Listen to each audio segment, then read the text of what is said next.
Vamos então dar sequência. Nós já tratamos, né, de toda a estrutura do livro, já tratamos do método de interpretação, né, os mais variados métodos, e dependendo do método, a gente chega a conclusões diferentes.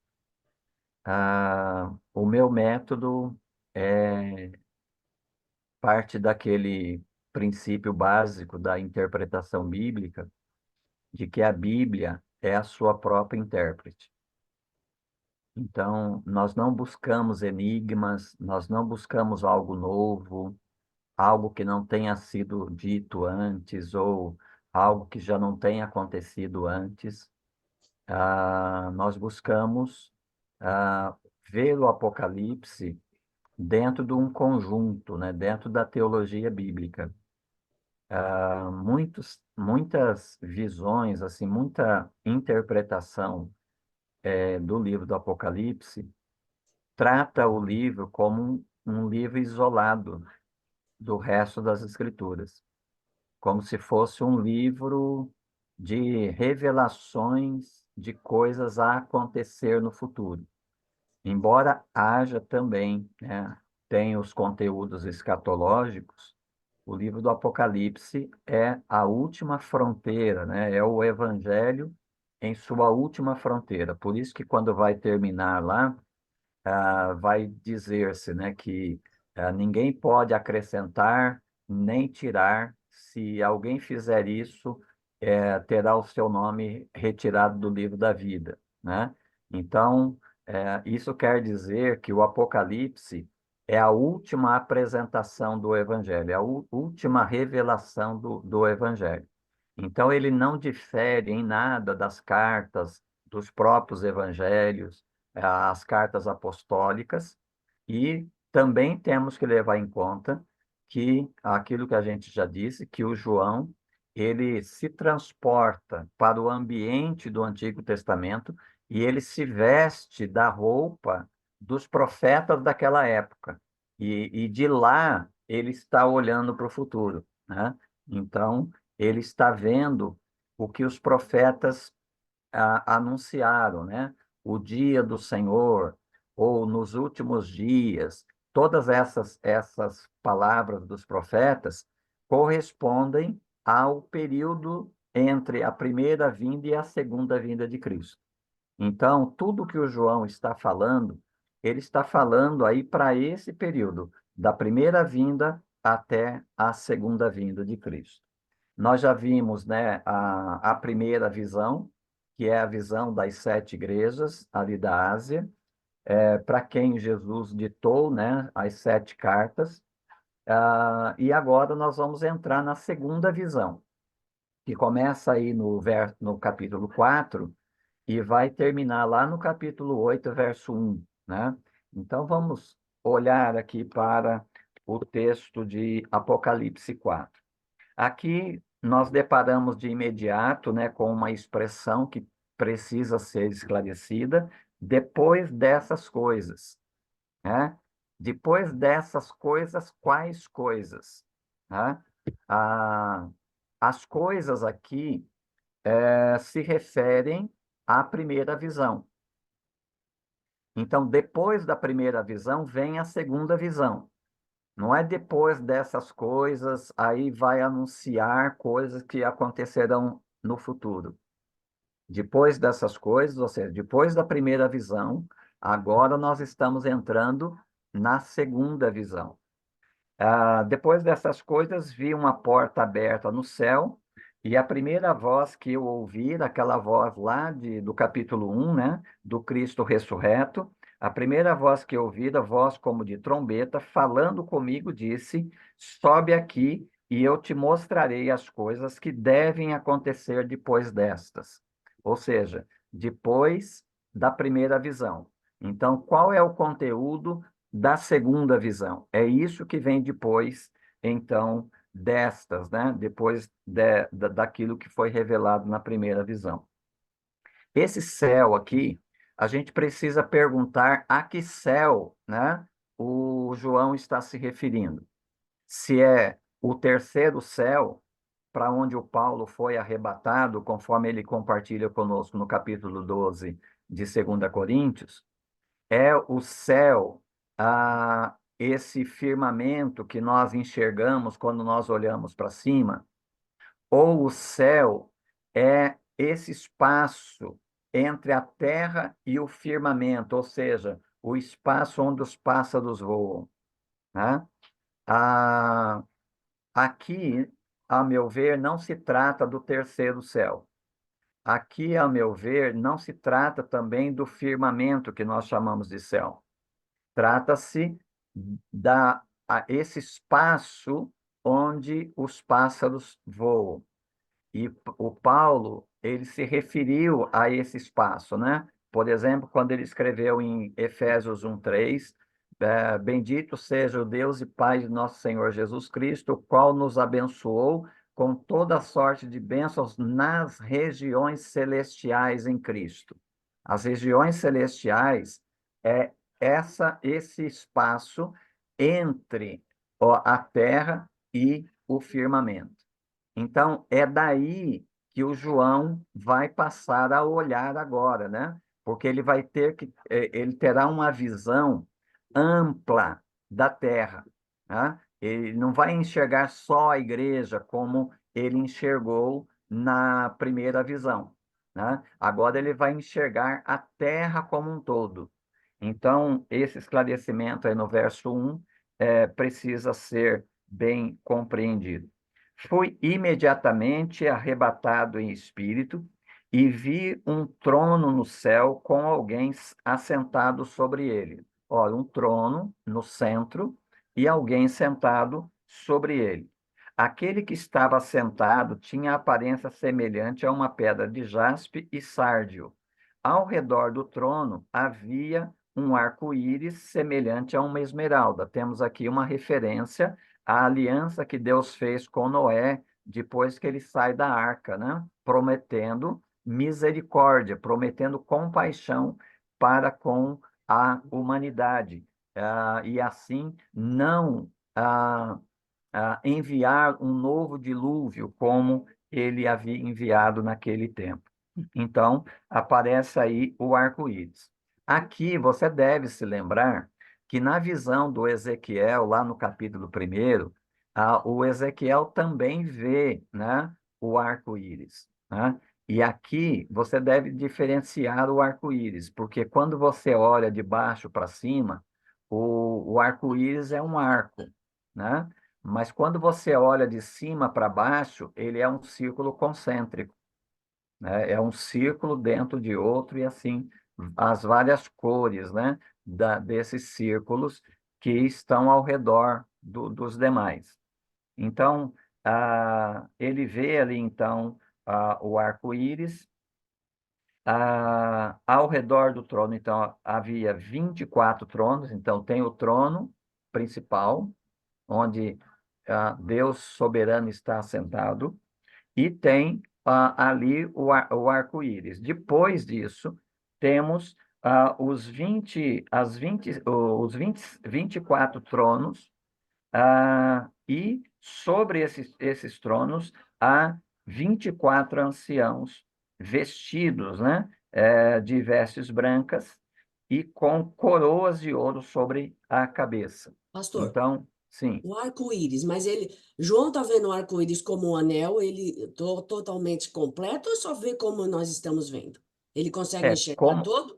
como ele está vendo o arco-íris tal De, como ele é, de fato, então é esse círculo concêntrico que ele está vendo. o círculo todo. Isso, porque ele não está olhando de baixo para Então, cima como nós. é. O versículo de cima diz Isso, subiu. Ah, isso. ok. Porque Ele ele foi foi. arrebatado em espírito, né? Ah, ok. Então, aí tem 24 tronos e 24 anciãos. A gente tem que se perguntar o que significa os 24 anciãos, né? E 24 não é difícil a gente interpretar, porque corresponde, né, às 12 tribos de Israel e os 12 apóstolos do Novo Testamento. Então, o que que nós temos representado nos 24 anciãos? nós temos aí representada a igreja na sua dimensão universal, ou seja, a igreja formada por crentes de toda a época do Antigo Testamento, do Novo Testamento, aqueles que já partiram, aqueles que estão ainda presentes na terra, aqueles que ainda crerão no futuro. Então, toda essa igreja, na sua dimensão, a sua dimensão universal, é o que representa aqui, então, esses 24 anciãos. Então, a igreja, né, o povo de Deus, estará assentado em tronos, né, ao redor do trono de Deus, em adoração a Deus.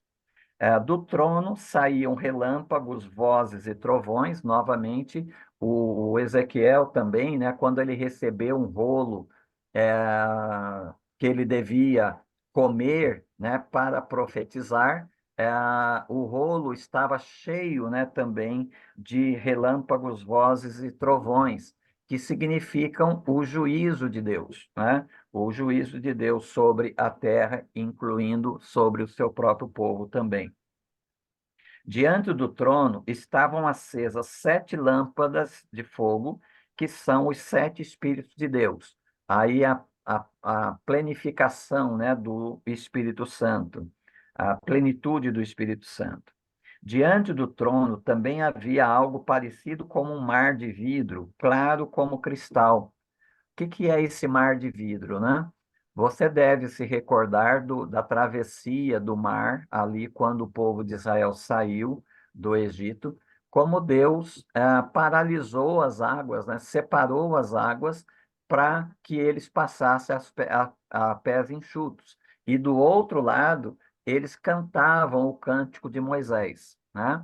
Mas esse mar de vidro, ele também deve significar aquela bacia de bronze que estava presente ali no átrio do tabernáculo, em que os sacerdotes sacrificavam o animal ali e o oferecia no altar de bronze.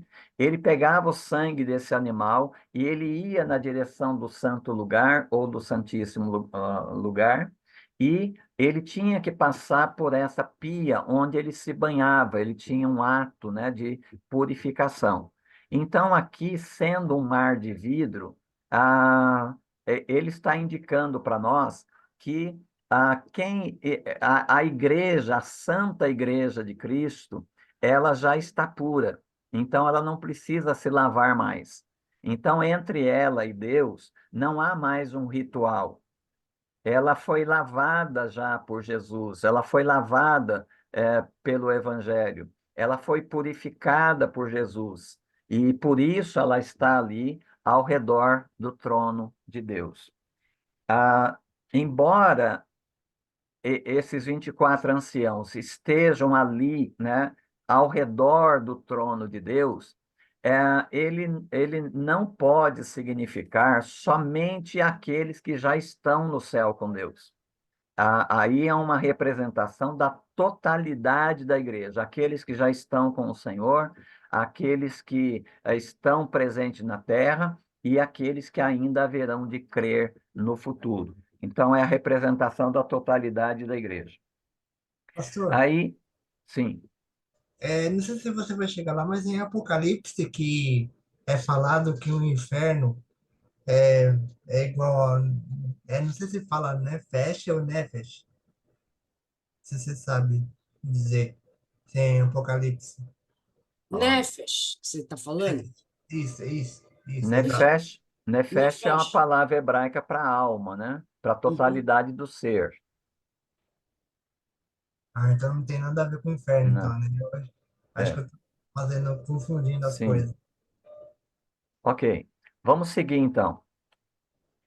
Então tem esse mar de vidro, né? Mas é um mar claro como cristal, ou seja, não está em movimento, né? No meio e ao redor do trono havia 4 seres viventes, cheios de olhos na frente e atrás. Então esses seres viventes aqui são aqueles que aparecem também na visão de Ezequiel. né? E também na visão do Zacarias, no capítulo 9 ali do seu livro, né?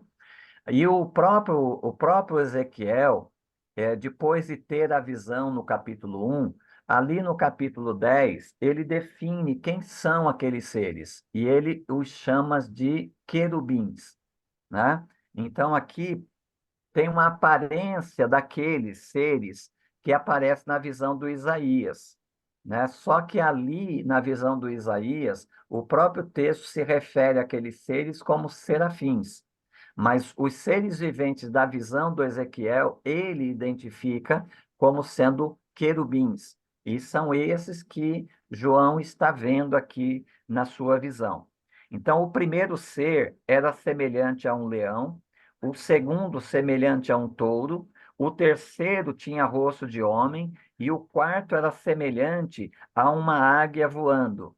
Aqui, esses seres estão representando aí toda a natureza, né? Ele está representando a natureza criada por Deus. É por isso que ele tem, esses seres têm aí esses vários rostos, né? É, um, uma representação de cada parte, né, da natureza criada por Deus. Então, esses seres, eles podem ser considerados como a natureza criada por Deus, ok? Ah, cada um dos seres viventes tinha 6 asas que estavam cheias de olhos em volta e por baixo. A mesma questão lá do Ezequiel. Esses seres, eles têm uma visão plena, né, da realidade que eles estão vendo. Dia e noite, de dia e de noite, eles diziam sem cessar: Santo, Santo, Santo é o Senhor Deus, o Todo-Poderoso, aquele que era, que é e que há de vir. Sempre que os seres viventes davam glória e honra e ações de graças ao que estava assentado no trono, ao que vive pelos séculos dos séculos, os 24 anciãos prostravam-se diante do que estava assentado no trono, adoravam o que vive pelos séculos dos séculos e lançavam suas coroas diante do trono, dizendo: Nosso Senhor e nosso Deus, tu és digno de receber a glória, a honra e o poder, porque tu criaste todas as coisas e por tua vontade elas existiram e foram criadas. Aqui, por esses 4 seres viventes, é um louvor a Deus pela natureza, pela criação, né? Como se confirma aí no verso 11, né? Deus deve todas as Travou. coisas, que estão sendo representadas aí por esses querubins. Sim, Denilde? Sua internet travou. O senhor ficou parado aqui, congelado só comigo? Ah, é? Você não É, ouviu? eu não. Ficou A- travado. Até onde você ouviu? do louvor. Tinha parado Ok. aí? Então, os 4 seres Só mais uma viventes, dúvida. sim, Esses seres eram serafins ou querubins? Porque o senhor falou querubins, querubins, querubins. então eram É, serafins. não. Eu diferenciei aqui, Hum. Denilde, porque o João aqui, ele está dentro da visão lá do Ezequiel, não do Isaías. Porque E ali como em o senhor sabe Isaías, disso? eu vou explicar. Lá em Isaías, embora os seres sejam descritos também semelhantes a esses aqui, Ah, lá em Isaías, claramente, o texto mostra que eram serafins, hum. não é? E lá em Ezequiel, o Ezequiel tem a visão no capítulo 1, mas lá no capítulo 10, ele define aqueles Ah, seres como sendo querubins. Então, aqui é a visão do Ezequiel e não do Isaías, ok? tá. E aí, então, essa primeira adoração aí é Hum. conduzida por esses seres. E esses seres representam, então, Denilde, a natureza criada por Deus. Por isso esses Razão, rostos diferentes. isso, todos Ah, esses tá. rostos é uma representação da natureza como um todo. E eles conduzindo aqui essa adoração, os anciãos, então, aí no verso 10, começam então a tirar, né, a adorar o Senhor e lançar suas coroas diante do trono. E qual é o louvor dos anciãos, né, dos 24 anciãos representando todo o povo de Deus? É um louvor pela criação. Razão porque esses seres representam a natureza e eles estão adorando a Deus pela criação de Deus. E os anciãos aí, a igreja, né? Ela louva o Senhor como criador de todas as coisas e atribui ao Senhor a honra, a glória e o poder.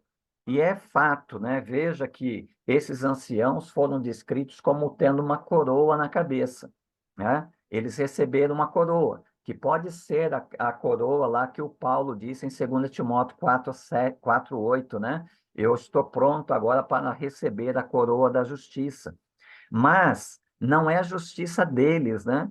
Não é justiça conquistada por mérito. É uma coroa de justiça que Deus deu gratuitamente. É essa a razão porque na adoração eles lançam as suas coroas aos pés daquele que está sentado no trono, como reconhecimento de que eles não têm mérito algum. A igreja reconhece que ela não tem mérito algum. Tudo que ela é, tudo que ela tem, tudo que ela faz, ela é, tem e o faz por causa da graça de Deus. Disponibilizada a ela. Aí, então, entramos no capítulo 5.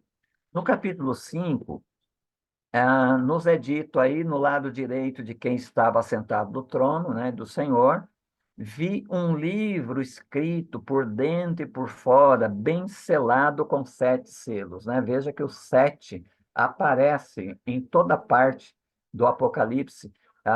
Se você contar, você vai verificar que o número 7 aparece 54 vezes durante todo o livro. Então vi um livro escrito por dentro e por fora, bem selado com 7 selos. Vi também um anjo forte, clamando em alta voz: quem é digno de abrir o livro e de romper seus selos? Mas no céu não havia ninguém, nem na terra, nem debaixo da terra, que pudesse abrir o livro ou olhar para ele.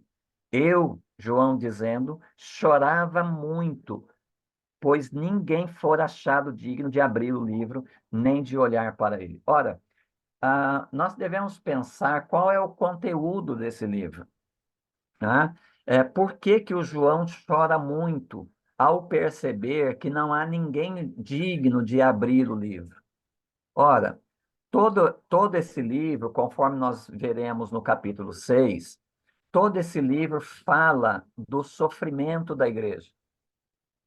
Ora, se não houvesse um cordeiro que foi morto, se não houvesse um leão para vencer, né, o diabo, o pecado, né, e os seus associados, então todo o sofrimento da igreja seria inútil.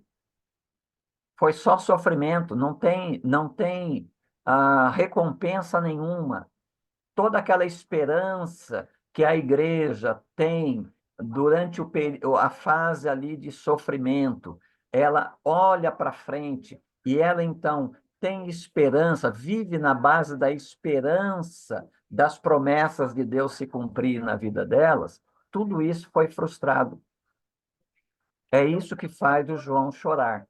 Mas quando o João chora, o verso 5 diz: então um dos anciãos, um dos 24 anciãos, me disse: não chores, pois o leão da tribo de Judá, a raiz de Davi, venceu para abrir o livro e romper os 7 selos. Veja, é um dos 24 anciãos. Aqui, nesse verso 5, nós temos nada mais, nada menos que o evangelho condensado. A quem é que foi dado, né, a missão de pregar o evangelho? A igreja. Por isso que é um dos 24 anciãos que se dirige agora para o João para lembrá-lo. É como se um dos 24 anciãos, né, estivesse evangelizando o João, né? O João está desesperançado, tem muito sofrimento, mas não tem nenhuma perspectiva de futuro, não tem nada depois do sofrimento, não tem nada depois da morte. Aí surge a igreja para pregar o evangelho. E o evangelho aí resumido é este, né? Ele diz: Não chores, pois o leão da tribo de Judá, a raiz de Davi, venceu para abrir o livro e romper os seus 7 selos. Assim, Rafael. Pastor, na minha Bíblia, parece que a palavra raiz de Davi, ele descreve aqui em Ezequiel 1:13, que diz assim, ó, o aspecto dos seres viventes era como carvão em brasa, à semelhança de tochas. O fogo corria resplendente por entre os seres e os deles saíam relâmpagos. Uhum. Sim, esses são os seres que eu descrevi no capítulo 4. Aqui nós estamos, então, falando de um dos anciãos que vai consolar o João, né? Aqui é o evangelho consolador. Consola a própria igreja em sofrimento e consola também o incrédulo, né? Aquele que não crê ainda. Então, ele está sofrendo, ele não vê utilidade no seu sofrimento, ele não vê propósito no seu sofrimento, ele não tem esperança de uma vida vindoura, né? Então, a igreja vai a ele e anuncia o evangelho da esperança, né? O sofrimento não é em vão, tudo tem propósito, e nós estamos caminhando, né, para uma definição, e estamos chegando no lugar que Deus preparou, onde não haverá mais dor, nem pranto, nem sofrimento. E aí, dito isso, o João, verso 6, vê em pé entre o trono e os 4 seres viventes. Veja, entre o trono e os 4 seres viventes, no meio dos anciãos, um cordeiro que parecia estar morto e tinha 7 chifres e 7 olhos, que são os 7 Espíritos de Deus enviados por toda a terra. Veja que interessante, irmãos. Aqui nós temos mais uma porção, uma continuidade do Evangelho. Porque, veja, esse, no, quem está em pé entre o trono e os 4 seres viventes é o cordeiro que foi morto.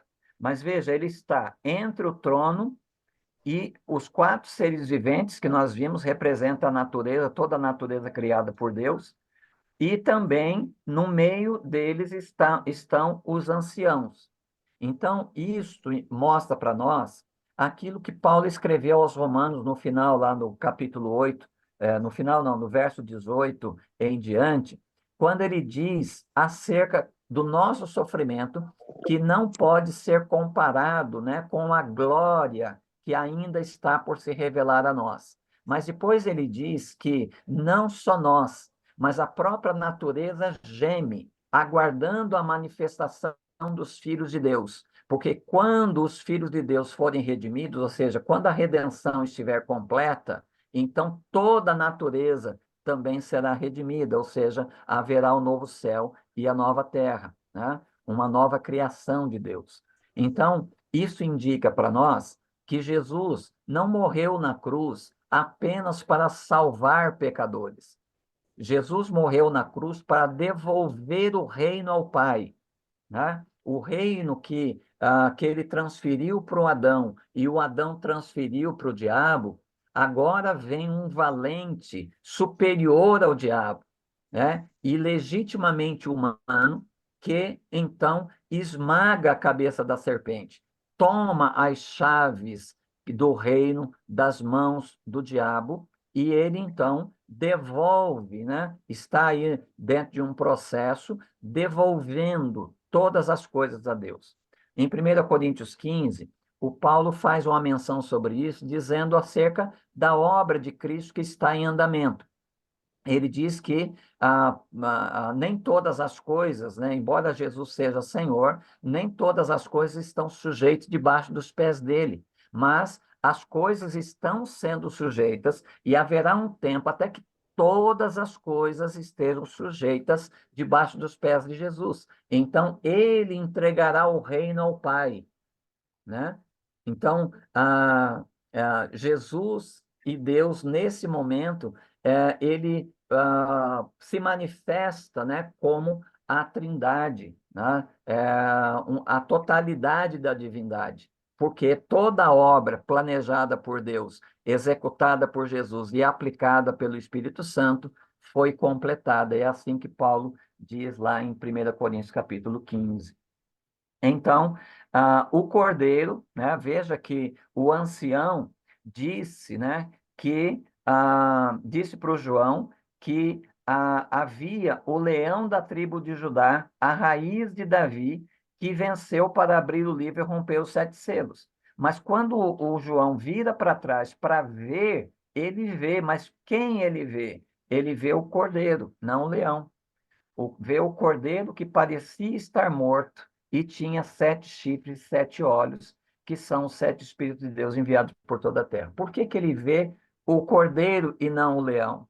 Porque o João está escrevendo para a igreja do seu tempo, para a igreja de Cristo, entre a primeira e a segunda vinda de Cristo.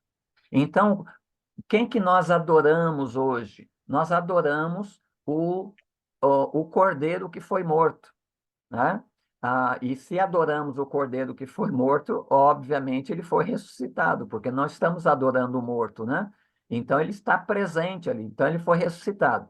Nós adoramos o cordeiro, só que o cordeiro que foi morto é também o leão da tribo de Davi, de Judá, cumprindo Gênesis 49, verso 10, né? Onde Deus diz que o cetro, né, do reino nunca passará de Judá. Isso se cumpriu em Cristo, né? Então, Jesus é o leão da tribo de Judá no seu sentido humano, né? No seu sentido de ter poder, né? Para superar o diabo. E ele é o cordeiro, que é a forma como ele esmagou a cabeça da serpente ali na sua morte de cruz. Ele veio, esse que o João viu, né? Ele veio e pegou o livro da mão direita de quem estava sentado no trono. Logo que pegou o livro, os 4 seres viventes e os 24 anciãos prostraram-se diante do cordeiro. Veja, é o leão, mas adorado em forma de cordeiro. Hoje, irmãos, Jesus, ele sempre será o leão da tribo de Judá e o cordeiro que foi morto. Hoje, para a igreja que sofre, né, ela partilha, ela sofre o que resta das aflições de Cristo, como Paulo escreveu aos Colossenses. Né? Então, ela adora Jesus mais na sua dimensão do cordeiro que foi morto, mas ele também é leão. Agora, quando nós chegarmos no céu, quando todas as coisas estiverem consumadas, então nós adoraremos o leão, né? O leão da tribo de Judá, aquele que venceu todos os adversários, né, do povo de Deus. Então, nós adoraremos mais o leão do que o cordeiro. Só que, uma vez que Jesus se fez carne e habitou entre nós, uma vez que Jesus se tornou o Cordeiro de Deus que tira o pecado do mundo, nunca mais ele deixará de ser o Cordeiro que foi morto. Então, aqui Jesus é o leão e é o cordeiro. Nós adoramos mais, nós vemos Jesus mais como o cordeiro que foi morto. Lá, nós adoraremos Jesus como leão e cordeiro, só que lá adoraremos Jesus mais na sua dimensão do leão da tribo de Judá. Ok? Seguindo. Para só uma dúvida. Pois não. Aqui no capítulo 5, ainda no verso 6, os 7 Espíritos de Deus enviados por toda a terra.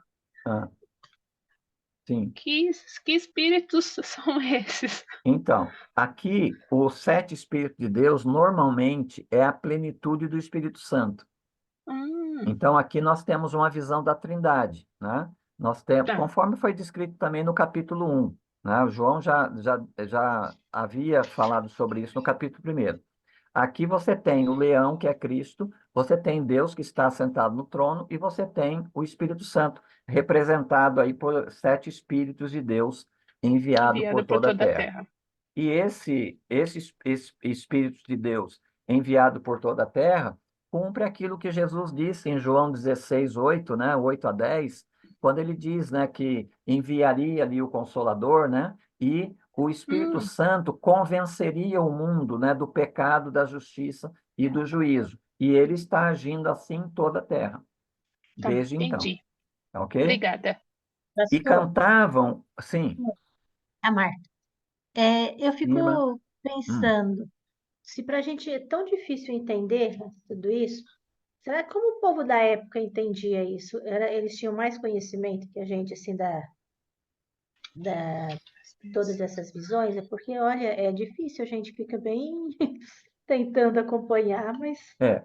Eu acho que a nossa dificuldade é assim, quando você aprende algo de uma forma, para você aprender esse algo de outra forma, é mais difícil, né? Tem pessoas que nem querem, né, estudar o livro do Apocalipse, porque elas têm uma posição, têm uma visão já, um entendimento do livro, e elas não querem mais mexer com isso, elas querem caminhar dentro daquilo que elas aprenderam. E quando a gente aprende de uma forma e depois a gente ouve de outra forma, a gente acha difícil. Mas o método que eu estou usando é o método mais simples. O João está escrevendo para a igreja do seu tempo. O propósito do João é consolar os crentes que estavam sofrendo, né? E muito. Pela perseguição dos judeus e dos romanos. Então, não faz sentido o João estar falando de enigmas que só seriam interpretados 2 séculos depois da igreja para a qual ele está escrevendo. Não faz sentido. Então, a igreja primitiva, acolheu aqui o livro do Apocalipse, ela sabia, ela entendia o que estava escrito. Lembre-se lá do capítulo 1, verso 3, né? Bem-aventurado. Como é que eu vou ser bem-aventurado se eu leio um negócio e não entendo? Eu preciso entender. Então, bem-aventurado o que lê e bem-aventurado o que ouve as palavras desta profecia. Então, eles entenderam. O que nós precisamos é entender primeiro como eles entenderam. O problema é que a gente, às vezes, pula essa parte e aí entra aquelas teorias, né? Ah, olha, a marca da besta é isso, olha, os 7 selos é isso, olha, tá vendo? Tá acontecendo agora. Não quer dizer que essa turma aí esteja errada. Por quê? Porque tudo que está escrito aqui, que tinha a ver com a igreja primitiva, também aconteceu com toda a igreja durante toda a sua história e está acontecendo conosco hoje. Então, o livro do Apocalipse, ele nunca foi ultrapassado. Então, ele não tem aquela questão preterista, né, de ser só para a igreja primitiva e nem futurista, porque não faz sentido para a igreja primitiva. Por que que eu quero uma visão de sei lá quantos mil anos na frente se eu estou sofrendo agora, tá? Então, isso faz com que a gente interprete o Apocalipse num sentido mais histórico, né? tá bom. Então, seguindo aí, né, eles estão cantando, né, agora ao Cordeiro. Veja, agora eles cantam ao Cordeiro. Tu és digno de tomar o livro e de abrir os seus selos, porque foste morto e com o teu sangue compraste para Deus homens de toda tribo, língua, povo e nação. Veja, esta é a igreja. Os 24 anciãos agora estão sendo definidos aqui nesses termos. Jesus, com a sua morte na cruz, ele comprou para Deus homens de toda tribo, língua, povo e nação, e os constituíste reino e sacerdotes para o nosso Deus, e assim reinarão sobre a terra. Veja que interessante. Você pensa na igreja hoje reinando sobre a terra? Claro que está. Claro que está. A igreja agora ela participa do reinado de Cristo. Veja que os anciãos aí estão ao redor do trono. Eles estão participando do reinado, eles também têm coroa sobre as suas cabeças. Então a igreja, sim, está reinando agora, não vai reinar lá no futuro. Ela está reinando agora, porque ela é a expressão viva do reino de Deus, o reino que Jesus inaugurou com a sua vinda e com a sua morte e ressurreição. Desde então, nós estamos reinando com Cristo, né? Embora estejamos dentro daquela fase, daquele período da igreja militante. Nós estamos caminhando para então chegar à igreja triunfante. Mas hoje nós reinamos com lágrimas, nós reinamos, mas sofremos, porque nós estamos em luta, né? Cristo está em luta com o diabo e nós, junto com ele, estamos participando também dessa batalha espiritual pela alma das pessoas por quem Cristo morreu, e também precisam ser constituídas como reino e sacerdotes, Pastor, diante de Deus. Sim? esse seu raciocínio último pode fazer ponte com Isaías 66:1, que diz: E o seu trono está no céu e os seus pés aqui na terra? Sim? Quer dizer, cabeça não se desassocia do corpo. A Uhum. cabeça está no céu, nós somos o corpo. Nesse sentido é que nós estamos reinando? Ali Cabe esse versículo? sim, ali o texto está se referindo à soberania de Deus, né? É uma forma do Isaías consolar o povo que também passava por sofrimento e estava esfriando na fé, de dizer, olha, Deus está no controle. Deus é tão grande que ele não cabe nem no céu nem na terra. Deus está sentado no trono lá no céu, no terceiro céu, e os seus pés estão sobre a terra. A terra é o estrado dos seus pés, né? Então, para mostrar a grandeza e a soberania de Deus, aquilo que o Daniel também mencionou diversas vezes, olha, há um Deus no céu, né? O Deus que reina, que é soberano sobre todas as coisas, é ele que levanta reis e destitui reis, né? Então, falando mais da soberania de Deus. Agora, para nossa realidade aqui, é um pouco diferente, porque Cristo, de fato, né? De fato, conquistou o reino e deu o reino aos seus pequeninos. Lembra lá de Mateus 25? Não é?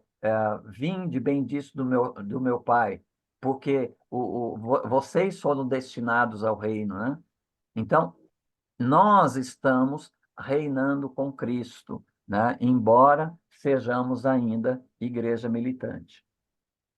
Então olhei, diz o verso 11, e também ouvi a voz de muitos anjos ao redor do trono. Veja, além dos seres viventes, dos 24 anciãos, agora surgem aqui os muitos anjos ao redor do trono e dos seres viventes e dos anciãos, cujo número era de milhares de milhares de milhões de milhões. Eles proclamavam em alta voz: o cordeiro que foi morto é digno de receber o poder, a riqueza, a sabedoria, a força, a honra e a glória e o louvor. Veja que todo mundo aqui está adorando, né? Os seres viventes, ou seja, toda a natureza, a igreja, representada pelos 24 anciãos, a comunidade angelical, agora entrou aqui, também está louvando o cordeiro, né? Por ele ter morrido para conquistar o reino e devolver para Deus. Também ouvi todas as criaturas que estão no céu, na terra, debaixo da terra, no mar e tudo que neles existem, dizerem ao que está assentado no trono e ao Cordeiro seja o louvor, a honra, a glória e o domínio pelos séculos dos séculos. Veja, toda a criação de Deus devolvida para Deus através da obra de Cristo. E os quatro seres viventes diziam amém. Os anciãos também se prostraram e adoraram. Ok? Veja que, tanto no final do capítulo 4 quanto no 5, a igreja está sendo regida, né, pelos seres, pelos quatro seres. está sendo regida por uma comunidade celestial. É como se nós estivéssemos sendo regidos na adoração a Deus desde o céu. Tá? E aqui, então, termina os anciãos também se prostrando, como assim terminaram ali também no verso 11.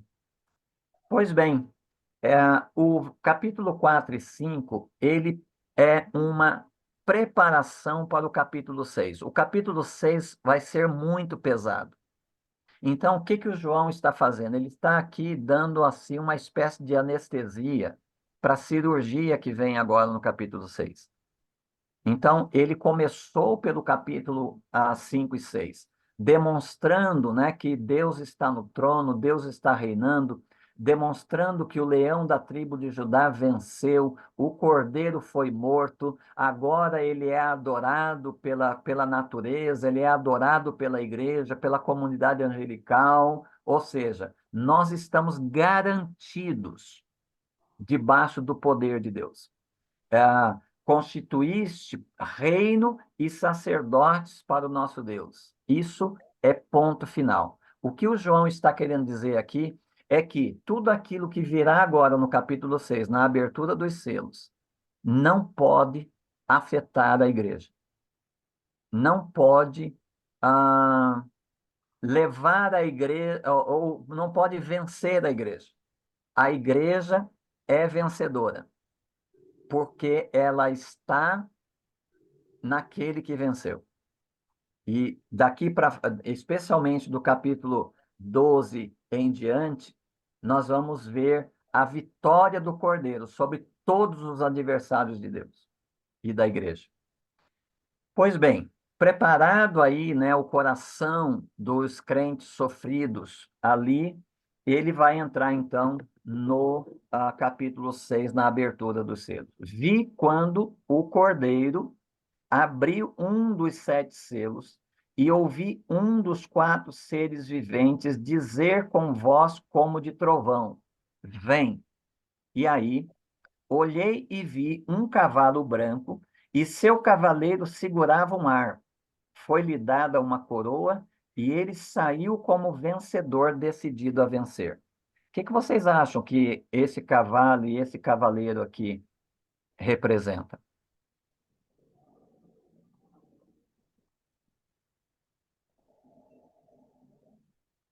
Seria o anticristo, pastor? Esse que cavalo branco, um cavaleiro segurava um arco, foi-lhe dado uma coroa e ele saiu como vencedor e decidido a vencer? Seria o anticristo? Eu ouvi, pastor, sobre esse primeiro cavalo, vários pastores falando sobre ele, porque nós tivemos nas aulas que demos por Apocalipse, cada um falou uma coisa. O pastor Hernandes Dias Lopes, por exemplo, fala que é o próprio Cristo, esse primeiro cavalo. Aí ele falou, mas é o próprio Cristo, sempre quem usou o cavalo branco foi Cristo, né? Agora, o pastor Luiz Saião fala que era, como são esses 6 selos, é tudo coisa contra a humanidade. Então, esse primeiro selo seria o anticristo, e como ele vem querendo imitar Cristo, ele veio com um cavalo branco. Não sei Ok. As duas principais interpretações são essas duas mesmo, né? Quem interpreta como sendo Cristo não está assim muito longe, né, da verdade. Por quê? Porque lá no capítulo 19, verso 11, nós temos esse cavaleiro de novo, né? Veja, deixa eu procurar aqui. É o verso 11. Então vi no céu aberto um cavalo branco, e seu cavaleiro chama-se Fiel e Verdadeiro. Ele julga e luta com justiça.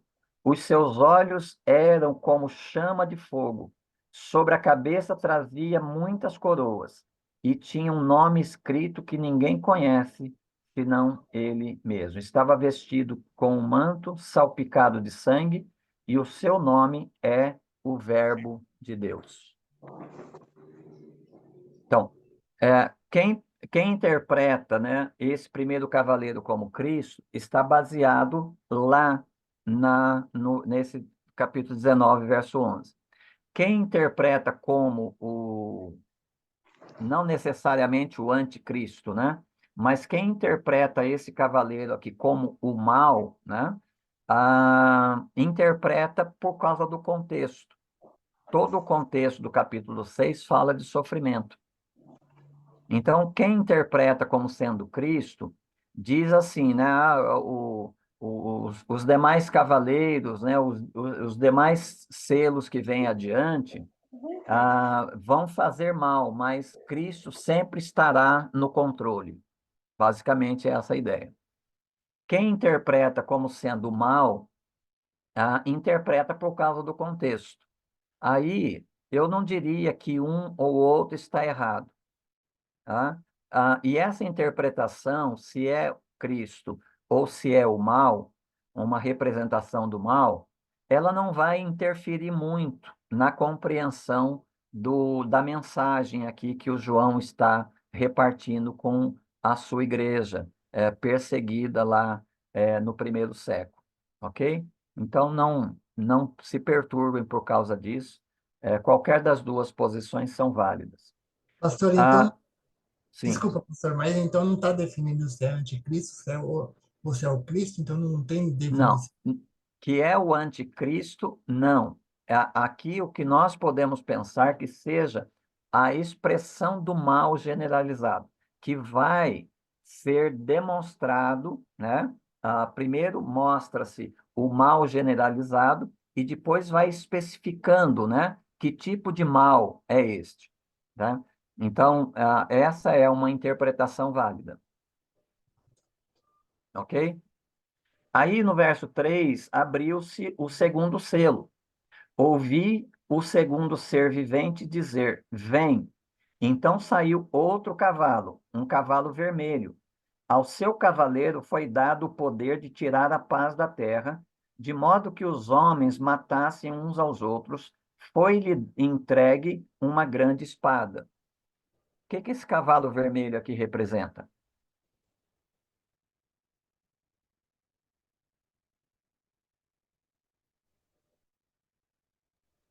Espada, vermelho, sangue, morte. Ah,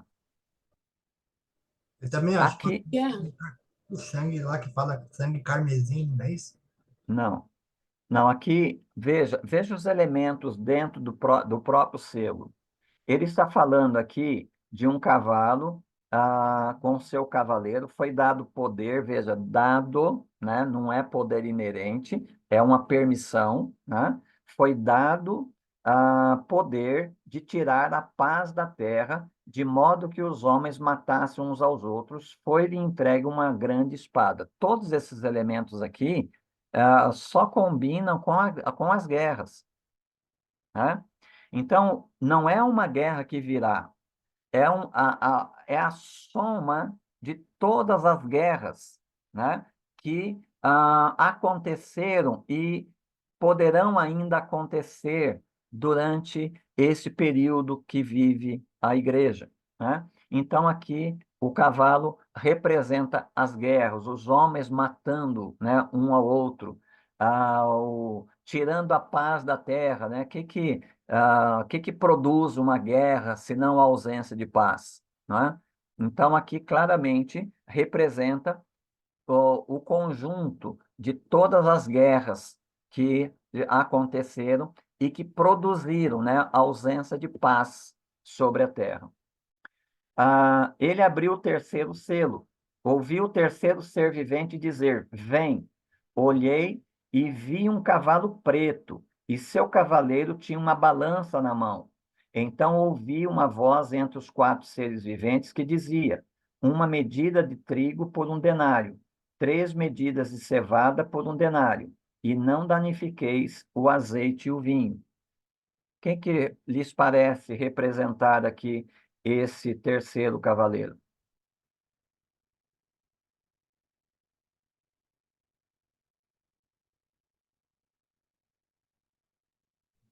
É a fome, pastor. Oi? Fome. Não só a fome, mas escassez. Escassez generalizada. Veja, um homem está trabalhando um dia inteiro, todo o salário dele de um dia, para comprar uma medida de trigo. Pensa você ganhar um salário que só dá para você comer. Não dá para você se vestir, não dá para você se divertir, não dá mais para nada. Você só está trabalhando para comer. É escassez. Veja que aí há uma graduação da escassez. Porque comprar uma medida de trigo por um denário, o trigo era a alimentação principal de quem podia comprar. Os pobres não comiam o trigo, comiam a cevada, que era colhida antes do trigo. Então, essa cevada era a alimentação dos pobres. Mas veja, um pobre vai trabalhar um dia, ele vai colocar o salário dele todo para comer, e comer ainda a cevada e não o trigo. Então, claramente aqui, nós estamos diante de, de escassez. A igreja primitiva sofreu muito, eu já mostrei para vocês aqui nas cartas, né, uma ou outra igreja para quem Jesus disse, mostrando ali que a sinagoga de Satanás operava contra a igreja. E como a sinagoga de Satanás operava contra a igreja? Ela operava cortando, né, relações comerciais com os crentes. Então, os comerciantes judeus não vendiam para a igreja. Tá? E aquilo que os crentes produziam, eles também não compravam. Razão porque Jesus diz, né, que tem aparência de estar pobre, mas tu és rico. O empobrecimento da igreja. E isso atravessa toda a história, desde a igreja primitiva, né? Toda a história, porque a igreja de Cristo, ela, em lugares, às vezes, uns mais do que outros, uma época mais do que outra, a igreja também tem essa dificuldade de se relacionar com o mundo, né? O mundo não vê os crentes com bons olhos. O mundo costuma nos notar e nos tratar, né, como pessoas de segunda classe. Então, o mundo foge, né, de nós. Obviamente, eu não estou pensando nisso numa dimensão aí absoluta, né? Mas a gente enfrenta, a igreja enfrenta essas coisas, durante toda a sua história. E por causa disso, há escassez. E também, essa escassez aqui, ela é resultado das guerras, porque as guerras produzem escassez, né? Todo o dinheiro que deveria estar alimentando o pobre está sendo gastado na guerra. Então, a guerra traz escassez, traz miséria, traz empobrecimento, ok? Aí vem o quarto selo. Ouvi a voz do quarto ser vivente dizer: vem. Vi então um cavalo amarelo, e seu cavaleiro chamava-se Morte, e o inferno o acompanhava. Foi-lhe dada autoridade sobre a quarta parte da terra, para matar a espada pela fome, pela praga e pelos animais selvagens da terra. A quem vocês acham que esse cavalo amarelo representa?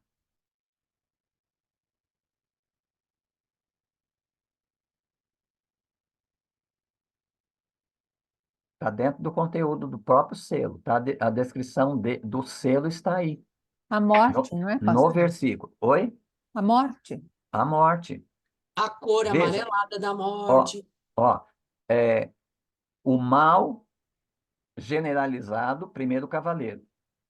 A guerra, os homens matando homens, que produz a escassez. Mas não produz só a escassez, porque a escassez leva à morte, que é o quarto cavaleiro. Os quatro cavaleiros estão mostrando para nós como a vida da igreja vai ser difícil.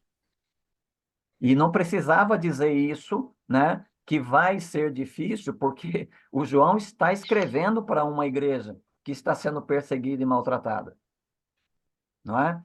E nunca houve um período na história da igreja que a igreja, né, viveu sem perseguição. Hoje, aqui no Brasil, óbvio, nós não temos perseguição, temos liberdade religiosa, mas em outros lugares as igrejas estão sendo perseguidas. E pode ser que um dia o Brasil sofra também, né, uma privação de liberdade, da liberdade religiosa, e a igreja passe a ser perseguida também. Então, a perseguição pode não ser, num dado momento, generalizada. Pode ser em áreas diferentes, né? Em regiões diferentes da Terra. Mas o fato é este: o fato é que a igreja militante, ela sofre, ela é perseguida pelo mundo, né? E aqui, então, você tem o mal geral, a guerra generalizada, que produz escassez e que produz a morte. E aí, na morte, você vê a especificação dessas mortes, né? Ela Pela se espada, refere... fome. Oi? Pela espada, pela fome. Tô Isso. pensando alto. Aqui se trata de uma morte que forma o conjunto de todas as mortes e todos os modos que a morte é provocada, né? E está se referindo a todas as mortes no decorrer desse período entre a primeira vinda e a segunda vinda de Cristo. Veja, é especificado aí, ó, foi dada autoridade sobre a quarta parte da terra para matar a espada, guerra, ou violência, né? Violência urbana, fome, né? Pela praga, né? Veja quantos, né, foram atingidos pela pandemia, e agora estão sendo atingidos, né, além da pandemia, pela epidemia de dengue, ou surto ainda, eu acho que está classificado como surto ainda, né? Então, pela praga e pelos animais selvagens. O que é isso, né? Aquelas pessoas que adentram as matas e são mortas, né, por feras, ou quando há casos, né, de invasão de animais das matas nas cidades, né? Isso acontecia muito no passado, hoje nem tanto, mas acontecia muito no passado. O que ele quer dizer aí é que o cavalo amarelo é a morte, e é a morte de todos os tipos, e é a morte de todos os tempos, entre a primeira e a segunda vinda de Cristo. Abriu-se então o quinto selo. Vi debaixo do altar as almas dos que haviam sido mortos por causa da palavra de Deus e do testemunho que deram. Veja que o João, lá no capítulo 1, ele diz: olha, eu estou aqui na ilha de Pátimo por causa da palavra e do testemunho, né? E os cristãos daquela época estavam sofrendo pela mesma razão, pela palavra de Deus, porque eles pregavam, e pelo testemunho de Cristo. E aqui, então, muitos foram mortos, né? Se tornaram mártires. Só que aqui a gente não pode limitar esses mortos, né, de uma forma literal.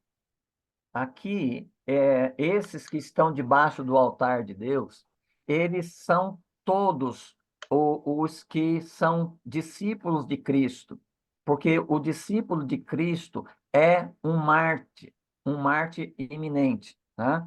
Ele pode, por causa do evangelho, do testemunho de Cristo, ele pode ser perseguido. E a perseguição que ele sofre também é morte. Então, não é apenas a morte física, mas a morte aqui, os mortos aqui são aqueles todos que sofreram por causa do testemunho de Cristo e da palavra de Deus. Eles estão aí representados, né, debaixo aí do altar de Deus. Lembre-se que não estamos restritos, né, àqueles que já estão lá no céu, porque os crentes que sofrem, eles também estão orando, né? Nós somos chamados a orar, especialmente na tribulação. Então, o que que nós oramos, né, quando nós estamos passando por tribulações? Nós pedimos, às vezes, a justiça de Deus. Senhor, até quando, né? Veja a oração do Abacuque. Até quando clamarei eu e o Senhor não me ouvirá? Esse é o clamor de todo crente, né? É o clamor daqueles que esperam pela consumação dos séculos, que já morreram, e é o clamor daqueles que vivem, que também esperam que um dia Deus faça justiça, né? E livre a igreja. É o que vai acontecer um pouco mais adiante aqui, né? Então, eles estão ali, estão orando, ó soberano, santo e verdadeiro, até quando aguardarás para julgar os que habitam sobre a terra e vingar o nosso sangue? Cada um deles recebeu túnicas brancas. Quando é que nós recebemos túnicas brancas? Quando aceitamos Jesus. Exatamente. Veja, então não é uma realidade lá do céu, né, daqueles que já partiram. É uma realidade presente, está com a gente isso. Nós estamos orando, né, clamando no meio do sofrimento e da tribulação, né? E estamos aguardando com esperança a promessa de Deus de que ele salvará a igreja, que o mal não vai prevalecer contra a igreja de Cristo, como ele mesmo disse em João 16, 18. Eu edificarei a minha igreja, e as portas do inferno não prevalecerão Não contra ela. prevalecerão. Então, é essa a oração de todos os crentes, né? De todas as épocas. Então foi dado a eles túnicas brancas e lhes foi falado que repousassem. Veja, Deus está dizendo para a igreja na tribulação, lá para a igreja primitiva do João, né? Está dizendo, olha, tem um pouco mais de paciência, né? Ainda falta um número de novos mártires, né? De novos sofredores, que irão sofrer por causa da palavra de Deus, do testemunho de Cristo. Então, repousasse ainda por um pouco mais de tempo, até que se completasse o número de seus conservos, que haveriam de ser mortos, assim como eles também haviam sido. Então, essa é a resposta para eles. Agora, abre-se o sexto selo. Agora, eu dou um doce Grande para terremoto. você, se você interpretar o sexto selo. Veja, vi quando ele abriu o sexto selo e houve um grande terremoto. O sol escureceu como saco de silício e a lua toda tornou-se como sangue e as estrelas dos céus caíram sobre a terra como figos verdes derrubados da figueira por um vento forte. O céu recolheu-se como um rolo e todos os montes e ilhas foram removidos dos seus lugares. Os reis da terra, os nobres, os chefes militares, os ricos, os poderosos, todo escravo e todo homem livre, esconderam-se nas cavernas e nas roças das montanhas, e diziam aos montes e rochedos: caí sobre nós, e escondei-nos da face do que está assentado no trono e da ira do Cordeiro, porque chegou o grande dia da ira deles.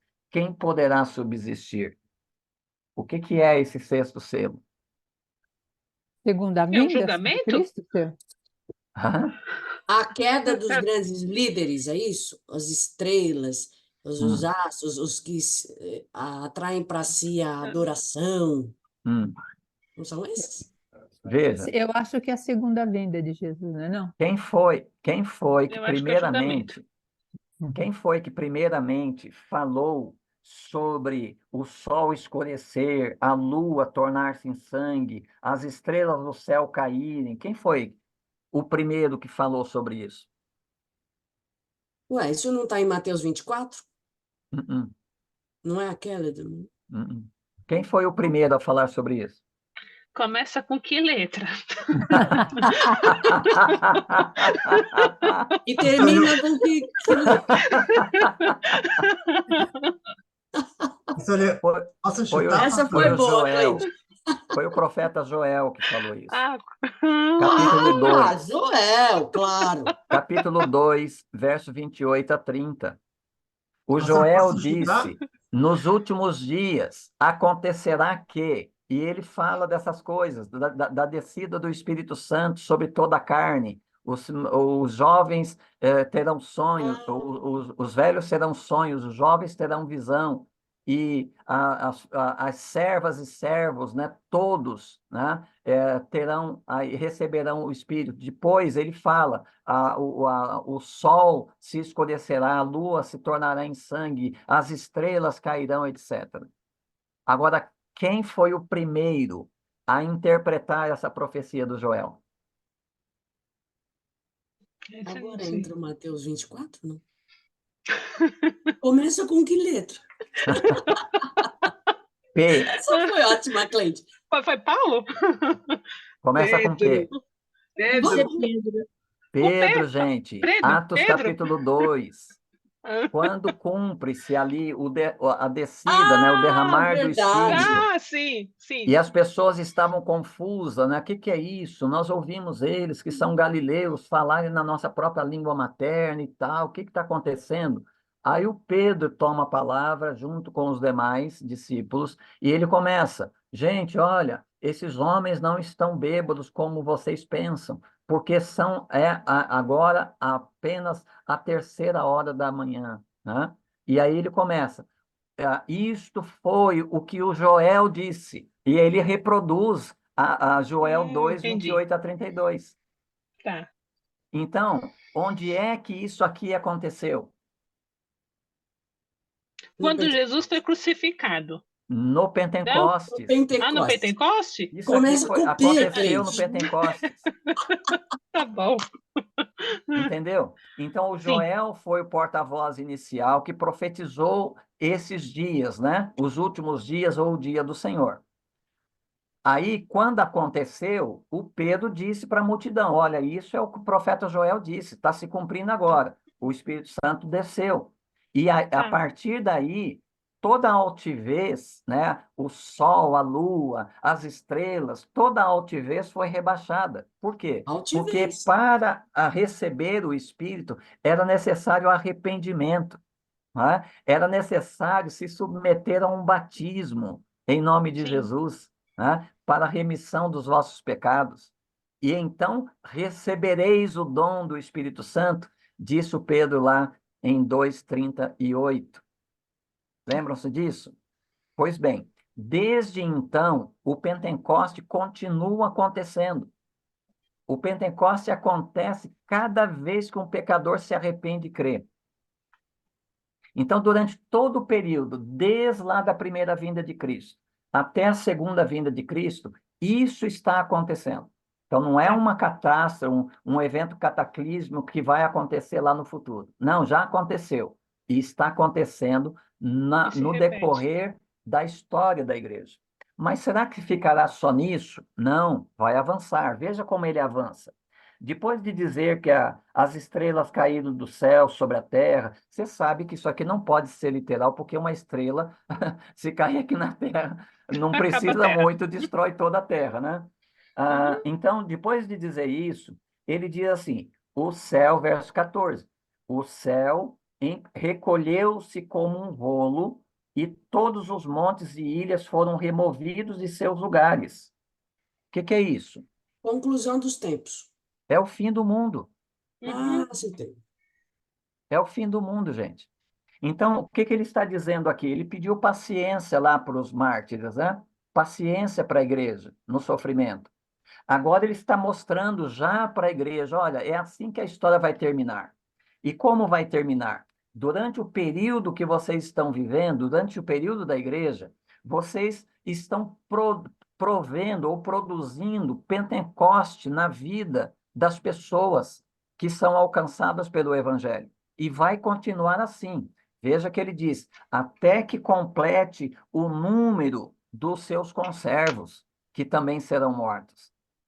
Então, ele está dizendo que durante o período da igreja, esse sol aqui, essa lua, essas estrelas, ela está acontecendo, a queda, né, o derrubamento, porque as pessoas estão se arrependendo e crendo. E quando entrar o número, completado o número dos conservos, dos mártires, o que vai acontecer? É o fim do mundo. O fim do mundo. Veja como é simples ver isso no texto, gente. Olha, o Puxa, céu recolheu-se, ou seja, deixou de existir. E todos os montes e ilhas foram removidos. O que é isso? Não existe mais. Então, não existe mais. É o fim do mundo. E o que vai acontecer ainda no fim do mundo? o julgamento, o grande juízo. O juízo final, que é o que ele Uhum. descreve aqui agora nos últimos versos. Veja, os reis da terra, os Que nobres, droga. os chefes militares, os ricos, os poderosos, todo escravo e todo homem livre esconderam-se nas cavernas e nas rochas das montanhas. Veja, não escapará ninguém por sua classe social. Os pregadores liberais, eles têm um apetite, né, de dizer que o evangelho é o evangelho dos pobres e para os pobres. Ou seja, bastou ser pobre, você é um dos pequeninos de Jesus. Tá? Mas isso não é verdade. Se lermos esse texto aqui e respeitarmos o que ele está dizendo que tanto reis, ou seja, os grandes, os nobres, os chefes militares, os ricos, os poderosos, os escravos e também todo homem livre, que não é rico, não é poderoso, mas também não é escravo, todo homem livre, esconderam-se nas cavernas e nas rochas das montanhas e diziam aos montes e rochedos: caí sobre nós e escondei-nos da face do que está assentado no trono e da ira do Cordeiro, porque chegou o grande dia da ira deles. Quem poderá subsistir? Ninguém, só os salvos. E Ok, também gente? serão julgados, mas não para condenação. Sim, mas será aberto, né, o livro da vida e o nome deles estará lá. O nome deles estará lá. Veja, você percebe como é simples se você só ficar com o texto. Na abertura de cada selo, se você fica só com o texto te responde. É assim que os leitores originais leram esse texto. Percebe? Veja, eu quero destacar duas coisas ainda para fechar esse capítulo 6. Observe que no verso 14, no verso 14, ele diz: o céu recolheu-se como um rolo e todos os montes e ilhas foram removidos dos seus lugares. Certo? Leem aí comigo isso? Sim. Ok. Então veja agora no verso 16. E diziam aos montes e rochedos.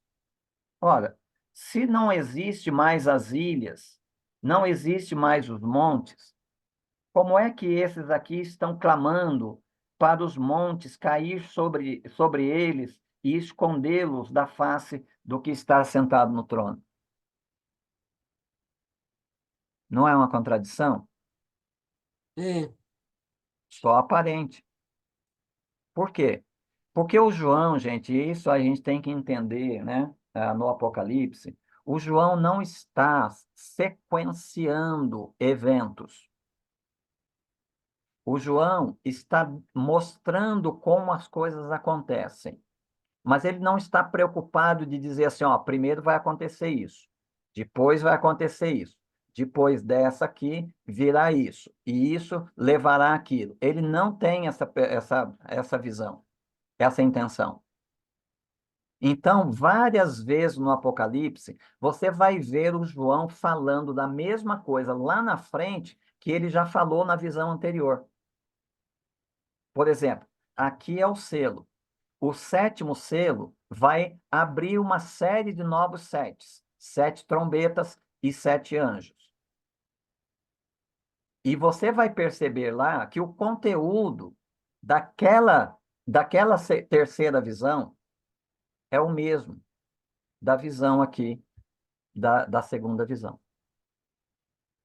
Assim como a segunda visão que nós estamos terminando é a mesma da primeira, porque lá na primeira, Jesus está falando do sofrimento da igreja. Aqui, nessa segunda, especialmente na abertura dos selos, nós estamos vendo o sofrimento da igreja, mas com a promessa de que o sofrimento não será em vão, de que haverá um juízo, ou seja, toda injustiça não ficará, né, como injustiça. Deus cobrará, e cobrará no juízo final. Algumas coisas ainda, né, são vistas aqui durante nossa vida. Outras ficarão para o juízo final, mas não haverá injustiça, né, contra a igreja. Os justos não ficarão em débito perante os injustos. Deus cobrará dos injustos. Percebe isso? Então, ele não está preocupado em sequenciar, ele não está contando uma história, ele não está narrando a história, né, da igreja até a consumação.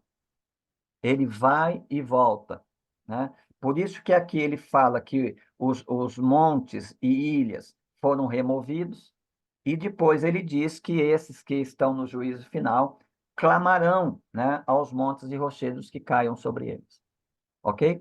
Segundo destaque que eu quero fazer aqui nesse capítulo 6 é o seguinte: o que você acha que significa cada vez que se abre um selo aí dos 4 cavaleiros, vem? O que significa vem? É,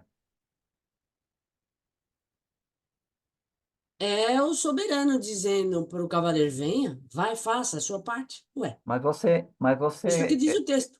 você concordaria que fica esquisito o Deus todo bom chamar o mal para fazer mal na terra? Mas é a justiça.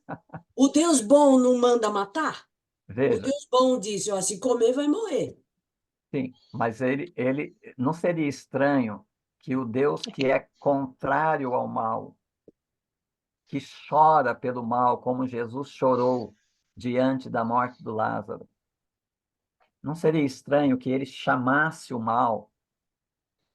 Então, aqui, gente, quem está abrindo o selo, né, cada ser vivente, que vai chamar aí, né, o cavaleiro, ele não está dizendo, vem, dando ordem para que esses cavalos se apresentem.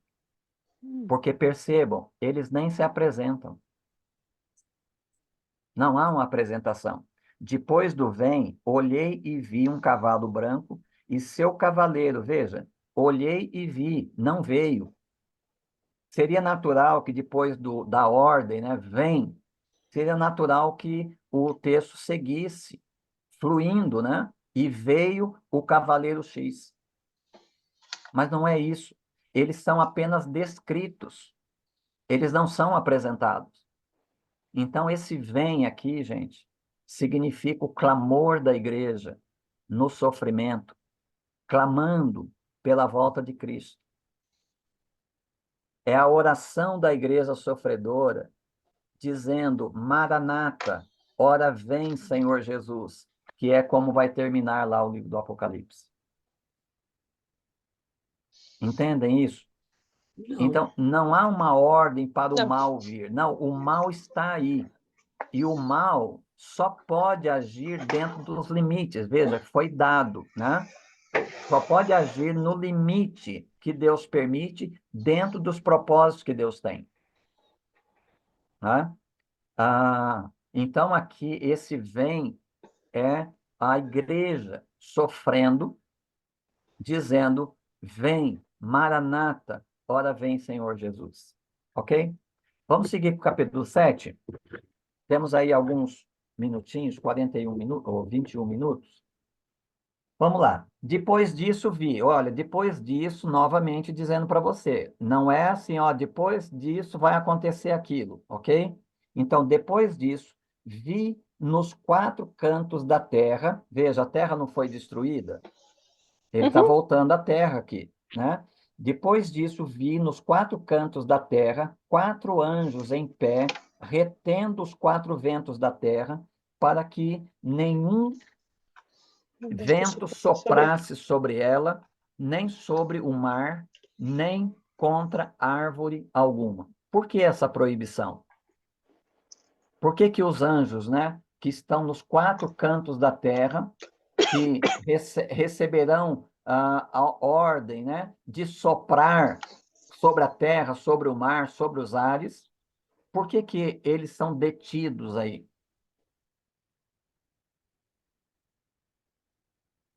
É simples. Vamos seguir com a leitura. Vi outro anjo subir do Oriente, tendo o selo do Deus vivo. Ou seja, as ações desses as ações desses 4 anjos foi retida. Por quê? Porque Deus quer marcar o seu povo com o seu selo. Antes de marcar o seu povo com o seu selo, tudo o que acontecesse iria trazer mal para a igreja. A igreja poderia ser destruída junto com o ímpio. Então, aqui, eles são retidos e um outro anjo subindo do Oriente tem o selo de Deus vivo. Ele chamou em alta voz, clamou em alta voz aos 4 anjos que haviam recebido autoridade para causar dano à terra e ao mar. Não danifiqueis a terra, nem o mar, nem as árvores, até que selemos a testa dos servos do nosso Deus. Ok? Então, a igreja é selada com o selo de Deus. É a razão porque ela é indestrutível. É a razão porque todas essas coisas que aconteceram ali, descritas nos selos, nos primeiros selos, é a razão porque aquilo não destrói a igreja. Sofrimento, morte, martírio, não destrói a igreja e nunca vai destruir. Porque Jesus mesmo disse que as portas do inferno não prevaleceriam contra a igreja dele. Aí, então, depois de dizer isso, então ouvi o número dos que foram selados. Veja, selados. Eram 144 mil de todas as tribos dos filhos de Israel. E aí ele vai colocar para nós 12 mil de cada tribo, que vai ser 144. Isso aí elevado a 10, elevado ao cubo, que é 1.000. Então, 144 mil pessoas. Observe os detalhes no próprio texto. Observe que essa relação de tribos, como ela aparece aqui, ela não vai aparecer em lugar nenhum mais das Escrituras. Todas as vezes que as tribos foram relacionadas no Antigo Testamento, elas nunca foram apresentadas da forma que está sendo apresentado aqui. Observe, da tribo de Judá foram selados 12 mil, da tribo de Ruben, 12 mil, da tribo de Gade, 12 mil, da tribo de Asser, 12 mil, da tribo de Naftali, 12 mil, da tribo de Manassés, 12 mil, da tribo de Simeão, 12 mil, da tribo de Levi, 12 mil, da tribo de Issacar, 12 mil, da tribo de Zebulon, 12 mil, da tribo de José, 12 mil, e da tribo de Benjamim, 12 mil foram selados. O que você observa nessa relação aí? José entra. Mas toda vez que o José entra, não entra o José, entra os 2 filhos dele. Sim, porque isso. O José recebeu Efraim dupla e Manassés. herança. O José recebeu dupla herança. Então, a tribo de José tem dupla herança. Tem herança em Manassés e tem herança Efraim. em Efraim. Ok? Aqui entra o José e entra Manassés. Não entra Efraim. Há outras relações de nomes assim que não entra a tribo de Dan, ou que a tribo de Dan está presente, ou ausente, né? E aqui, essa tribo, ela é relacionada. Então, é completamente irregular a apresentação das 12 tribos. Por que isso? Porque não é para interpretar esses números de modo literal. Aqui, Judá, o Rúben, João está lá no Antigo Gad. Testamento, e ele de lá está olhando para frente, como os profetas faziam. E ele, então, está dizendo, nesses 144.000, estão representado todo o povo em aliança com Deus. Esse 144.000, então, ele é simbólico.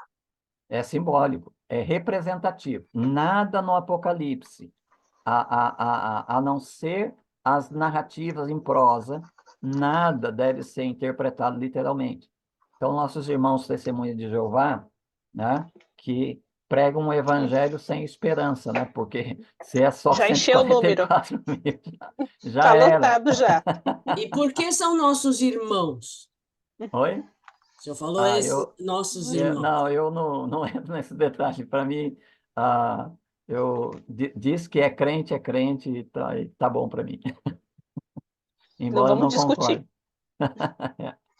Ok? Então, aí nós temos os 144.000 que foram selados, receberam o selo. Agora, veja na continuação. Depois dessas coisas, veja, não é sequencial, é a mesma visão. É a mesma visão dos 144. Depois dessas coisas, vi uma grande multidão que ninguém podia contar, de todas as nações, tribos, povos, línguas, em pé diante do trono e na presença do Cordeiro, todos vestidos com túnicas brancas e segurando palmas nas mãos, e clamavam em alta voz: salvação ao nosso Deus que está assentado no trono e ao Cordeiro. Quem são esses? Dos salvos? Não, não, mas o título está falando os mártires. Todos Hum. aqueles que morreram pela Todos igreja? os salvos, acho. Todos os salvos. Toda a igreja. Mas quem são os mártires? Os mártires aqui não está Foram perseguidos. restrito aos que de fato foram martirizados. Porque os discípulos de Jesus são martiréu. Eles são mártires. Ok? Então, são todos os Todos da crentes, igreja. toda a igreja no seu sofrimento. Mas Entendi. por que o João aqui em cima fala da representatividade de toda a igreja, de todo o povo de Deus, e limita a 144.000, e aqui ele vê uma grande multidão que não se podia contar? Há diferença nas duas visões? Que dá a entender que sim. Não. Veja, Não, é a é a mesma mesma coisa. visão. É a mesma visão. Os 144.000 são essa multidão que ninguém pode contar. Por quê? Por que contar em termos de 144.000 e depois contar em termos de uma multidão incontável? Porque Deus, que selou os seus, conhece o número deles. Lembra que Paulo escreveu para Timóteo, 2 Timóteo capítulo 2? O Senhor conhece os seus.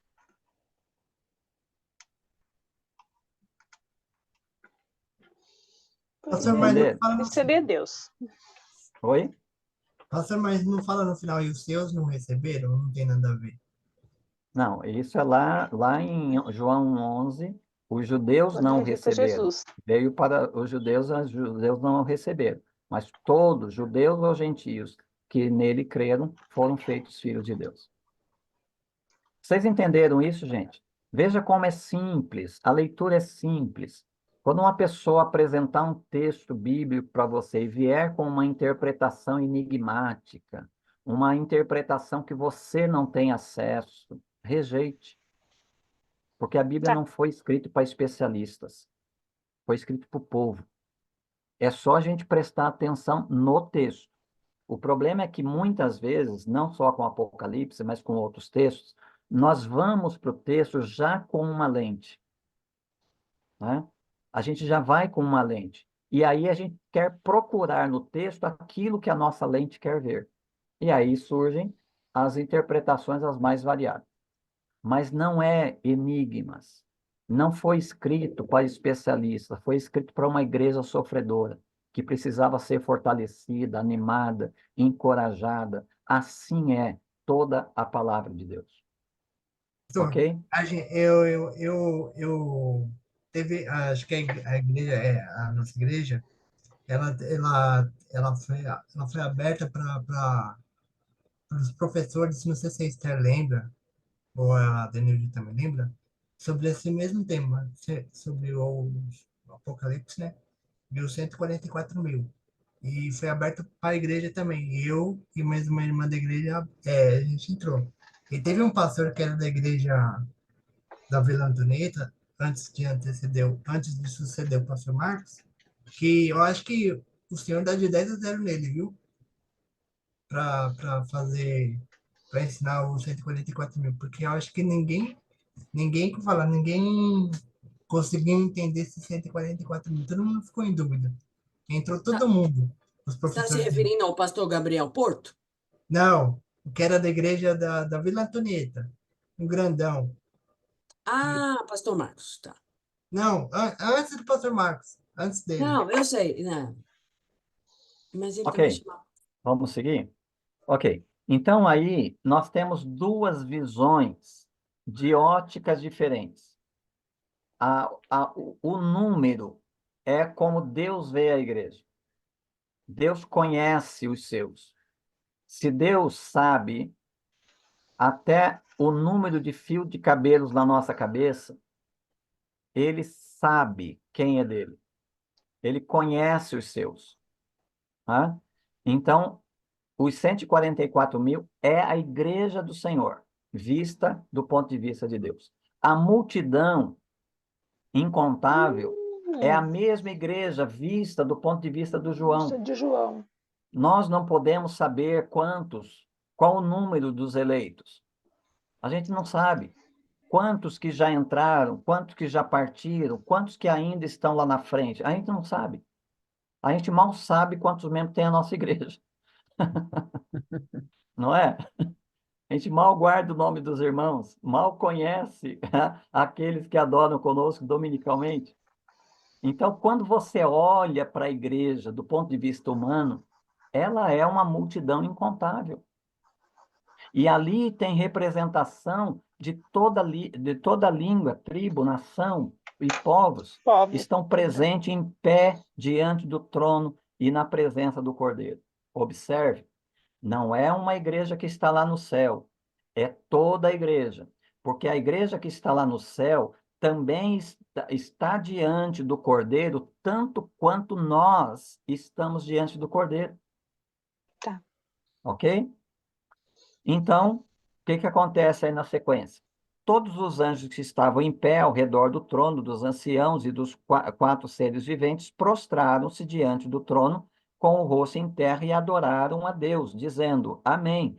Louvor, glória, sabedoria, ações de graças, honra, poder e força sejam ao nosso Deus pelos séculos dos séculos. Amém. Então, um dos anciãos me perguntou: Quem são e de onde vieram esses que estão vestidos com túnicas brancas? Veja, agora haverá identidade desse número incontável aí, né? Um ancião Hum, pergunta para o João: quem são e de onde eles vieram? O João vai responder, como Ezequiel, lá em Ezequiel 37, no Vale dos Ossos Secos, né? Quando Deus perguntou: Filho do homem, esses ossos podem reviver? Ele diz: o Senhor sabe, né? Ele não sabia. O João aqui é o Ezequiel, né? aqui Uhum. dizendo: Meu Senhor, tu sabes. Ele me disse: Estes são os que vêm da grande tribulação e lavaram as suas túnicas e as O sangue branquearam do no Cordeiro. sangue do Cordeiro. O que é a grande Grande tribulação. tribulação? O milênio. Não é o milênio? Nada disso. Começa com que letra? A grande tribulação, irmãos, embora nós É o teremos juízo? uma intensificação do sofrimento bem às portas da consumação, porque Apocalipse Sim. 20 diz que o diabo naqueles dias será solto, né? Então, haverá um sofrimento muito maior nas vésperas da consumação. Mas a grande tribulação não é um período, né, que se discute, a igreja vai ser arrebatada antes da semana, no meio da semana ou depois da semana, a igreja não passa, ou passa toda, ou passa só a metade da tribulação. Nada disso. Toda a igreja de Deus está descrita aqui. A grande tribulação é o conjunto de todo o sofrimento, de toda a tribulação, porque passa a igreja desde o primeiro século até a consumação do século. Ah, então é perseguição. É isso. É o conjunto das tribulações da igreja. Por isso, grande tribulação. Grande no sentido de que é toda a tribulação que a igreja experimentou durante o tempo de sua existência, né? Veja, Uhum. quando é que as nossas túnicas foram lavadas e branqueadas no sangue do Cordeiro? Quando a Se gente isso, aceitou Quando Jesus. aceitou Jesus. se isso é um evento que vai ocorrer lá na frente, então nós não somos salvos. Uhum. Percebe? Nós fomos selados por Deus, nós fomos lavados, né? Nossas túnicas foram branqueadas no sangue do Cordeiro. Quando? No momento da nossa conversão, Uhum. ok? Sim. O selo, quanto ao selo, voltando um pouquinho lá atrás, quanto ao selo de Deus, guardem isso. Aqui o povo de Deus está sendo marcado. Lá na frente, o povo não de Deus também será marcado, que é a marca da besta. Ok? Então, nós temos Deus selando o seu povo, e lá na frente nós vamos ter outro que estará selando os seus. Haverá distinção entre os selados de Deus e o selado da besta. Ok? Aqui, então, o João está vendo aquilo que o Paulo já antecipou lá na sua carta, quando ele diz, em Efésios capítulo 1, verso 14, quando ele diz que nós fomos selados com o Espírito Santo. Não esperem por haver uma marca na testa dos crentes. Nunca vai aparecer. Essa marca, Deus vê, né? É a marca que ele mesmo nos marcou. Ele nos selou com o Espírito Santo, que lá Paulo diz é a certeza de que aquele que nos deu as primícias do Espírito nos dará também a sua plenitude. Né? Nós estamos então selados por Deus. Por isso, estão diante, veja, essas pessoas estão diante do trono de Deus e o servem de dia e de noite no seu santuário. E aquele que está sentado no trono estenderá o seu tabernáculo sobre eles. Quando é que Deus estendeu o tabernáculo sobre os crentes? Você se lembra de algum texto que fala sobre isso? Quando é que o tabernáculo de Deus veio para estar no meio do povo? É Jesus, é a vinda dele. João 14. E o Ele Verbo se tabernaculou fez entre nós. carne e tabernaculou entre nós. Então não é um evento futuro, isso aqui é evangelho. Isso é evangelho puro, né? Então aqui eles estão diante do trono que estenderás o seu tabernáculo sobre ele. Embora a linguagem seja futura, a gente tem que entender que o João está lá no Antigo Testamento olhando para frente. Então, na vinda de Jesus, Deus já estendeu o seu tabernáculo sobre nós, e nós já estamos no tabernáculo de Deus, que é Cristo. Nunca mais terão fome, nem sede, nem cairá sobre eles o sol, nem calor algum, porque o Cordeiro que está no meio, diante do trono, os apacentará e os conduzirá às fontes das águas da vida, e Deus lhes enxugará dos olhos toda lágrima. Haverá um lugar assim e um momento em que Deus fará isso conosco no final dos nossos sofrimentos? Sim, nós vamos ver isso mais lá na frente, inclusive. Haverá sim. Só que você não precisa esperar a consumação dos séculos para que então você tenha suas lágrimas enxugadas, que então você seja consolado nas suas angústias, nas suas tribulações. Nós estamos recebendo isso aqui e agora. O que significa dizer que nunca mais terão fome, nem sede, nem cairá sobre eles o sol, nem calor algum? Significa Deus protege a igreja. Deus protege os seus no sofrimento. Não haverá nada daqueles selos que foram abertos no capítulo 6. Nada daquilo é capaz de destruir a igreja. Porque no meio do sofrimento, Deus está enxugando as lágrimas, ou seja, Deus está consolando. Tá? Lembra do Paulo em 2 Coríntios, capítulo 1, quando ele escreve aos Coríntios, dizendo assim, olha, não, eu quero que vocês saibam a grande tribulação que sobreveio a nós lá em Éfeso. Foi mais do que nós podíamos suportar. Nós chegamos até quase nos desesperar da vida. Mas isso aconteceu para que nós não confiássemos em nós mesmos, mas em Deus que ressuscita os mortos. E aí, com aquilo, o Paulo continua falando que, assim como nós fomos consolados, nós somos consoladores de vocês. Os crentes são ministros de Deus na vida um do outro para consolo em nome de Jesus. Né? Quem é que enxuga lágrimas? Quem é que acolhe? Quem é que abraça? Quem é que dá suporte? Quem é que anima? Quem encoraja? É Cristo por meio dos Cordeiro. crentes, por meio da sua igreja. Então, isso aqui está acontecendo já, aqui e agora, enquanto nós estamos em sofrimento. Onde está mesmo esse texto aí de Paulo? 2 Coríntios, capítulo 1. Veja que, porque o cordeiro que está no meio, veja, ele falou que o tabernáculo, né, desceu sobre os homens, que é Cristo, como nós vimos. Então, o cordeiro que está no meio da onde? Lá na primeira visão. Jesus, o Cristo ressurreto, estava no meio de onde? Dos apóstolos? Passeando Não? no meio da igreja.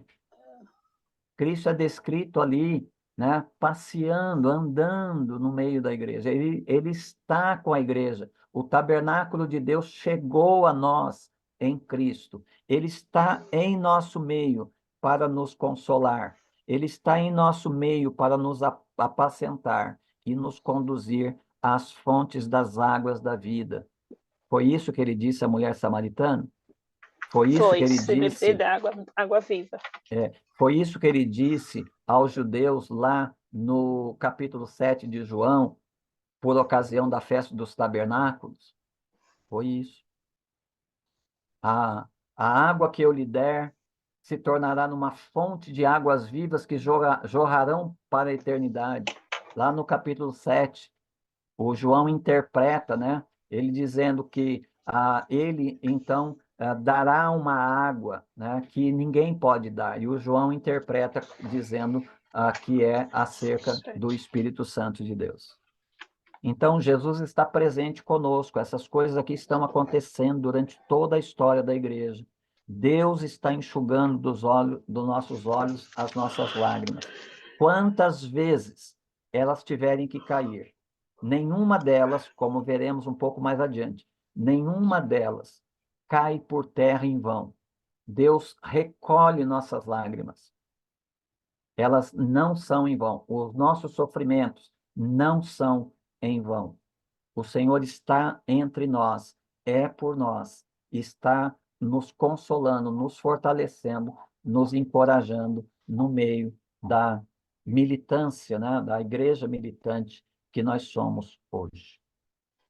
Findando, essa visão termina no verso 1 do capítulo 8. Quando ele abriu o 7º selo, houve silêncio no céu cerca de meia hora. Alguns dizem que as mulheres não vão para o céu, com base nesse versículo. Que Já elas ouvi não dizer isso. aguentariam ficar em silêncio por meia hora. Brincadeira. Mas eu explico na abertura das trombetas, das 7 trombetas, eu explico isso na semana que vem. Marta? Obrigada, pastor. É bastante coisa para a gente assimilar. Eu tentei anotar algumas coisas, mas, como disse a Denilde, algumas passam mesmo, né? Você quer prestar atenção, aí você para de escrever para poder entender. Ainda bem que tem a gravação, né? Que se depois quiser fazer alguma anotação, dá para fazer depois. Obrigada a todos que participaram, né? Assim, nós temos certeza que depois também esse estudo vai ser visto por muito mais pessoas. Então, pastor, muito obrigada por sua vida. Boa semana. Que Deus o conduza o restante dessa semana. E a todos nós, né? Denilde, Esther, Rafael, Ivonete, Cleide, Ana, Eliana. E que a gente continue firme no Senhor, né? Ok.